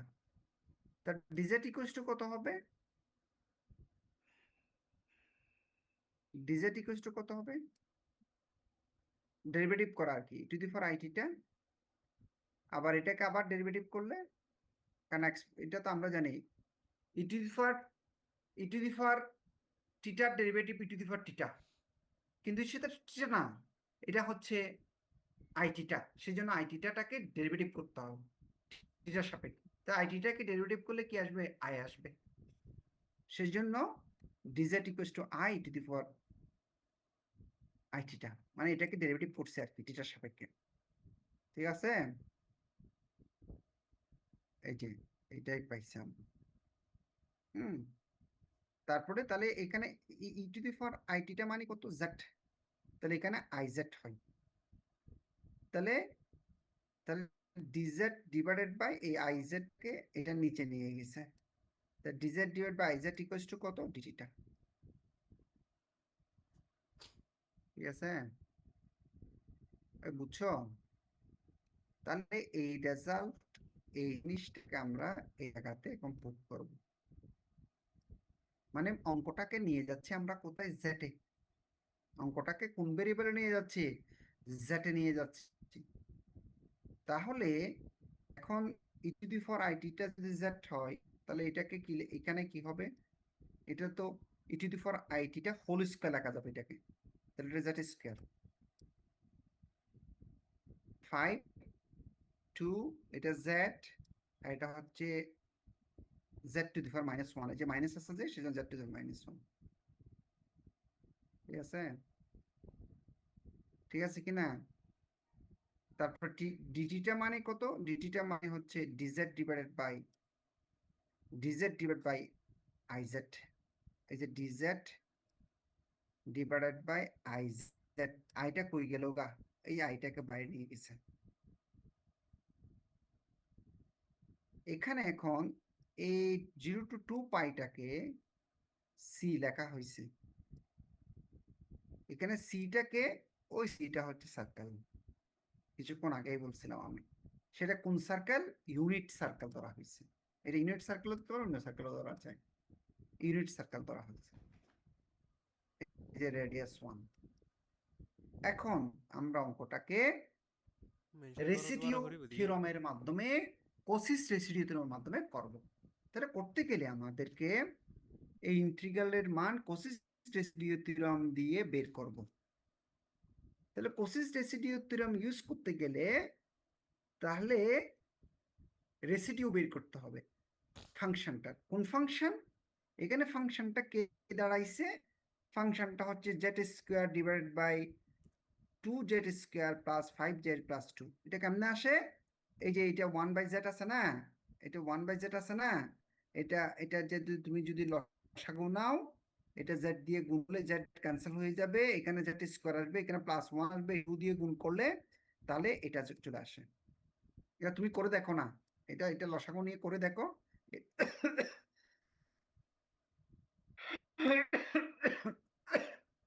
এটা z 1/z, তুমি লসাগু নাও, তাহলে এখানে 5z আসবে, এখানে z স্কোয়ার আসবে, তাহলে 2 দিয়ে গুণ করে 2z স্কোয়ার আসবে, এখানে 1 আসবে, হ্যাঁ, করে তারপরে z দিয়ে গুণ করো, দেখবে যে এইটা এই জেডটা দিয়ে গুণ করলে তোমার এই ফিগারটা আসবে। এখানে ওই নিচে যেটা একটা কমন নিচে যে রসাগু নিচে যে ওই জেড এই জেড কাটা যাবে। ঠিক আছে, তাহলে তাহলে আমরা অ্যাবজেক্ট পাইছি। অ্যাবজেক্ট মানে কি? Z square divided by this, এটাই হচ্ছে অ্যাবজেক্ট। এটা লেখা হয়েছে যে অ্যাবজেক্ট, ওই অ্যাবজেক্ট এখানে লেখা হয়েছে। অ্যাবজেক্ট মানে কি? অ্যাবজেক্ট মানে এটা 1/i যেটা আছে সেটা আছে, ডিজেড আছে। তাহলে আমাদের বের করতে হবে এই ইন্টিগ্রালের মানটা। এই ইন্টিগ্রালের মানটা বের করতে গেলে আমাদেরকে কোসিস রেসিডিউ থিওরাম ইউজ করব আমরা এখানে। তাহলে কোসিস রেসিডিউ থিওরাম ইউজ করতে গেলে অ্যাবজেক্ট ফাংশনটার যে পোলগুলোকে আমাদের ফাইন্ড আউট করতে হবে। পোলগুলো যদি পাই তাহলে আমরা ওই পোলগুলোতে রেসিডিউ বের করতে পারবো। রেসিডিউ বের করতে পারলে রেসিডিউ থিওরাম ইউজ করতে পারবো। রেসিডিউ থিওরাম ইউজ করে ইন্টিগ্রালের মানটা ফাইন্ড আউট করতে পারবো। তাহলে পোলগুলো বের করি। তাহলে পোল বের করার জন্য কি করতে হবে? ডিনোমিনেটরটাকে ফ্যাক্টরাইজ করতে হবে। মিডলটন ফ্যাক্টর করছে এরা, মিডলটন ফ্যাক্টর দেখায়নি, মিডলটন ফ্যাক্টর করে এই দুইটা ফ্যাক্টর পাইছে, তোমরা করবা আর কি। একটা ফ্যাক্টর হচ্ছে z+2 আর একটা হচ্ছে 2z+1, দুইটা ফ্যাক্টর পাইছে, উৎপাদক পাইছে। তাহলে পোল কি, পোল হচ্ছে ইকুয়াল টু 0 হবে, সেখান থেকে একটা পোল পাবো, এটা ইকুয়াল টু 0 বসালে সেটা থেকে একটা পোল পাবো। তাহলে পোল কত, এটা ইকুয়াল টু যদি 0 পাই তাহলে z equal to -2, z equal to -2 বসালে এটা ইনফিনিটি হয়ে যায়। আবার z ইকুয়াল টু -1/2 বসালে এটা 0 হয়, দ্যাট মিন্স এটা ইনফিনিটি হয়ে যায়। তাহলে দুইটা পোল পাইছি আমরা অ্যাবজেক্ট ফাংশনের, একটা পোল হচ্ছে -2 আর একটা পোল হচ্ছে -1/2। এগুলো কি ধরনের পোল, এগুলো কি সিম্পল পোল নাকি অর্ডার বেশি? সিম্পল। সিম্পল পোল, কারণ এখানে পাওয়ার হচ্ছে 1, এই যে পাওয়ার হচ্ছে 1, এটারও পাওয়ার হচ্ছে সিম্পল পোল, তাহলে অঙ্ক সোজা হবে। আচ্ছা, এখন আমাদের কথা হচ্ছে ওই পোলগুলো কোথায় থাকতে হয়, এই কাউন্টারের ভিতরে থাকতে হবে। তাহলে -2 এবং -1/2 দুইটাই কি এই কাউন্টারের ভিতরে আছে? না স্যার, নাই, এই কাউন্টারের ভিতরে নাই। এটা স্যার -1 থেকে 1 এর মধ্যে কাউন্টার। তাহলে -2টা 1 থেকে বড়, এই -2টা এই কাউন্টারের ভিতরে নাই, আছে কে শুধু -1/2টা। তাহলে সেজন্য এটাই লিখছে, but z equal to -2 does not lie within the contour C. তাহলে আমাদের এই রেসিডিউটা বের করতে হবে, এই পয়েন্টের রেসিডিউটা বের করা যাবে না, কারণ সেটা ইন্টিগ্রাল বের করার ক্ষেত্রে কোনো ভূমিকা পালন করবে না। তাহলে আমাদের শুধু রেসিডিউ বের করতে হবে -1/2 এর। ঠিক আছে, তাহলে রেসিডিউ -1/2 এর রেসিডিউ বের করছে। তাহলে -1/2 এর রেসিডিউ বের করলে, যেহেতু সিম্পল পোল, তাহলে সিম্পল পোলের ক্ষেত্রে রেসিডিউ বের করার রুলটা আমরা জানি, সেটাই লিখছে limit of z minus pole, minus মানে এখানে যেহেতু মাইনাস তাহলে হাফ হয়ে গেছে, z plus half into f of z when z tends to a মানে -1/2। ঠিক আছে, তাহলে এফ অফ জেড কত, এফ অফ জেডটা তো আমরা জানি, এফ অফ জেড তো আমরা বের করে আসছি, এফ অফ জেড মানে এটা, তাহলে সেটা বসানো হয়েছে, F of Z Z square divided by this, আর উপরে আছে জেড প্লাস হাফ। তাহলে এর মানে কি জেড প্লাস হাফ, হ্যাঁ এটা এটা জেড প্লাস হাফ, হাফ মানে কি এটা এটা কাটা যায়, এখানে তুমি যদি এখন মান বসাও, এই -1/2টা বসাই দাও, এটা কাটা যায়, -1/2 বসালে আবার 0 হয়ে যাবে। এখানে তুমি এখানে এখানে এটা লসাগু নাও, এটা লসাগু নিলে এখানে এটা যদি লসাগু নাও, এখানে 2z+1 আসবে, এই 2z+1 এই 2z+1 কাটা যায়। ঠিক আছে, এখানে লসাগু 2 নিলে এই 2টা এই যে এখানে লিখছে, তারপরে লিমিট z ইকুয়াল টু -1/2টা বসিয়ে দাও, তাহলে এখানে -1/2 বসালে এই 1/4 আসবে, আর এখানে -1/2 বসালে এই 3/2 হবে। এই যে -1/2 বসালে এখানে, এখানে -1/2 বসালে হাফ প্লাস 2, এটা 3/2 আসবে। তাহলে এটা এগুলো গুণ করলে এই যে 2 2 ক্যান্সেল হয়ে যায়, 3 4 12 হয়, এই 1/12, 1/12 হচ্ছে এই পয়েন্টে এই ফাংশনটার রেসিডিউ। এখন তাহলে ইন্টিগ্রাল, তাহলে আমরা কোসিস রেসিডিউ থিওরেম ইউজ করতে পারি। কোসিস রেসিডিউ কি বলে, this equals to this integral value equals to 2 pi I sum of the residues at the pole। এখানে তো সাম তো হবে না, কারণ রেসিডিউ কয়টাতে পাইছি, একটাতে। একটাতে। এখানে সাম কি করব, রেসিডিউ তো পাইছি একটা, সাম কি করব, একাধিক রেসিডিউ তো পাই নাই, একাধিক পোল নাই, হ্যাঁ ওই কাউন্টারের ভিতরে, তাহলে একটাই রেসিডিউ, তো 2 পাই I ইন্টু একটা রেসিডিউ মানে 1/12, তাহলে এখানে 1/12 বসাবো। তাহলে 1/12 বসালে 2 পাই I ইন্টু 1/12, তাহলে 2 দিয়ে 12কে কাটাকাটি করলে 6, তাহলে 2 পাই I 1/6। ঠিক আছে? তাহলে আমাদের এখন সেই রেজাল্টটা আমরা কোথায় বসাই দেব? আমাদের মূল অঙ্কের মধ্যে বসাই দেব, এই যে 1 এর মধ্যে বসাই। এটা তো আমরা আলাদা করে বের করছি, যে এই ইন্টিগ্রাল ভ্যালুটাকে আলাদা করে বের করছি, যে কিন্তু আমাদের মূল অঙ্ক তো এটা, এটাতে বসাই দেব। যে এটাতে বসাই দিলে এটার রেজাল্ট কত পাইছি? এইটা, এটা এখন এখানে বসাই দেওয়া হয়েছে। এই যে বসাই দিচ্ছে, বসাই দিলে এই আই কাটা দিলে, কাটা গেলে কত চলে আসে? π/6। রিয়েল পার্ট এই চলে আসছে, real part of this, real part এই চলে আসছে, ইমাজিনারি পার্ট নাই, তো রিয়েল পার্ট এই চলে আসছে, তো রিয়েল পার্ট মানে 1/6 রেজাল্ট চলে আসছে।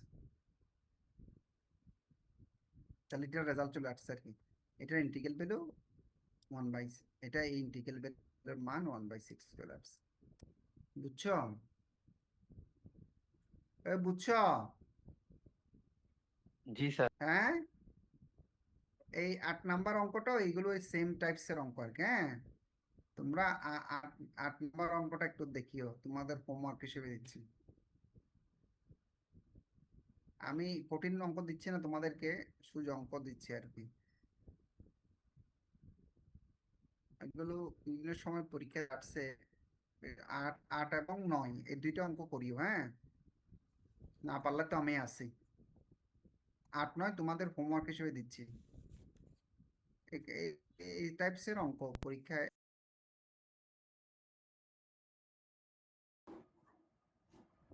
তারপরে তোমাদের আজকে তো 10টা বাজে যাচ্ছে, কন্টিনিউ করবে। আর 2টা অঙ্ক ছিল। আচ্ছা, আমি এগুলো তোমরা বুঝো কিনা দেখো, না বুঝলে আমি করাই দেব তোমাদেরকে।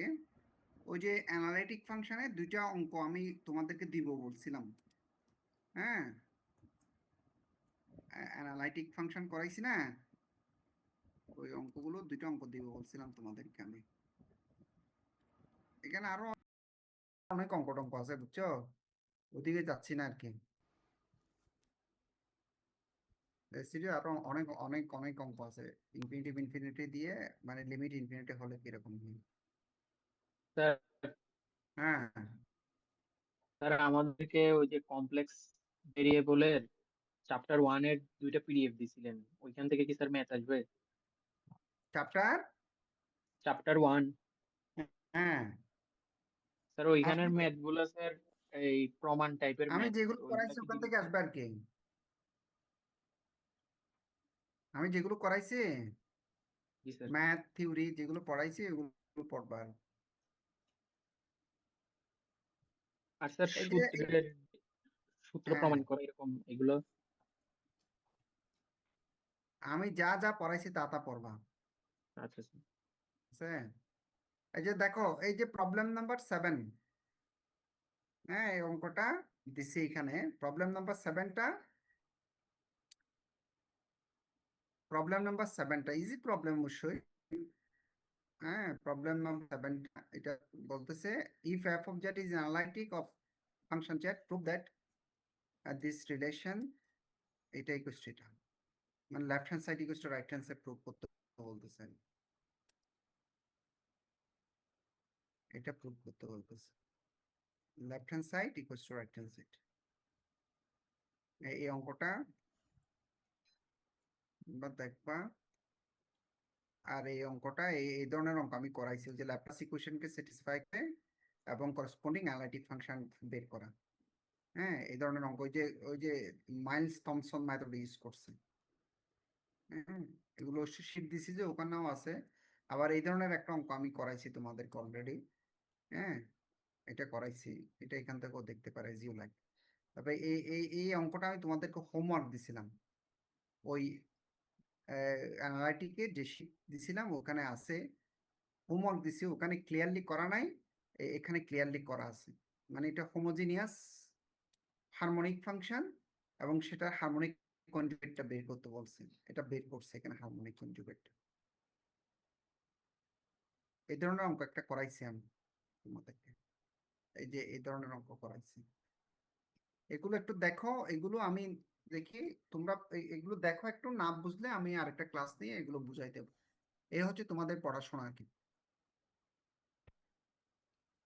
তোমাদেরকে একটা কথা বলে রাখি, তোমাদের সিলেবাসে আমি তো দুইটা তোমরা আগে পড়ছো বলে এই এই দুইটা জিনিস বাদ দিয়ে দিছিলাম। কি কি? এই ওই যে গ্রেডিয়েন্ট ডাইভারজেন্স কার্ভ, এটা তোমরা সেকেন্ড সেমিস্টার পড়ছো বলে আমরা বাদ দিয়ে ফেলছিলাম ভেক্টরের মধ্যে, না? মনে পড়ে নাকি? জি, হ্যাঁ। ওগুলো আরেকটা থেকে জিনিস, কোশ্চেন আসবে না স্যার পরীক্ষায়? হ্যাঁ শোনো না, কথা কি বলতেছি শোনো। তারপর আরেকটা জিনিস বাদ দিয়ে আসছি, তোমরা পড়ছো বলে বাদ দিয়ে, হয়তো স্যার আমরা পড়ছি এগুলো পড়েন না বলে বাদ দিয়ে। একটা হচ্ছে ওই যে এই ওই যে characteristics equation, characteristics roots, Kelly Hamilton theorem আছে না? জি স্যার, আইগেন আইগেন ভেক্টর, এগুলো তোমরা সেকেন্ড সেমিস্টারে ডায়াগোনালাইজেশন। পড়ছো, ঠিক আছে? এই জন্য তোমরা বাদ দিতে বলছিলাম, আমি বাদ দিছিলাম। কিন্তু এগুলো থেকেও প্রশ্ন হতে পারে, কারণ এগুলো সিলেবাসে যেহেতু আছে। কারণ এখানে আমি আমি আমি আমি পড়াই নিয়েছি তো আমি দিই নাই। কিন্তু যিনি এখান তো আবার আরেকটা সেটারে প্রশ্ন নিবে, এখানে মডারেশন হবে, ফার্স্ট সেটার সেকেন্ড সেটার থাকে। তো উনি তো দেবে সিলেবাসে যেহেতু আছে। উনি তো আর জানেন না যে সেকেন্ড সেমিস্টার পড়ছো যেটা। বুঝনে মনে হয় আমার কথা। আমার কথা কি বুঝছো? জি স্যার, বুঝছি। সেই জন্য ওই চ্যাপ্টার গুলো একটু দেখতে হবে তোমাদেরকে। কিন্তু আমি দিনে আমি প্রশ্ন সেট করি নাই এগুলো থেকে। আমি যা পড়াইছি তোমাদের তার থেকেই সেট করছি। আমি কি বুঝাতে পারছি তোমাদেরকে কথা? জি স্যার। আবার বলবে যে স্যারে পড়ায়নি, স্যারে কোশ্চেন দিছে, এটা বলবা। এটাও ফার্স্ট সেটার যিনি উনি দিতে পারে, দেওয়ার রাইট আছে যেহেতু সিলেবাসে আছে।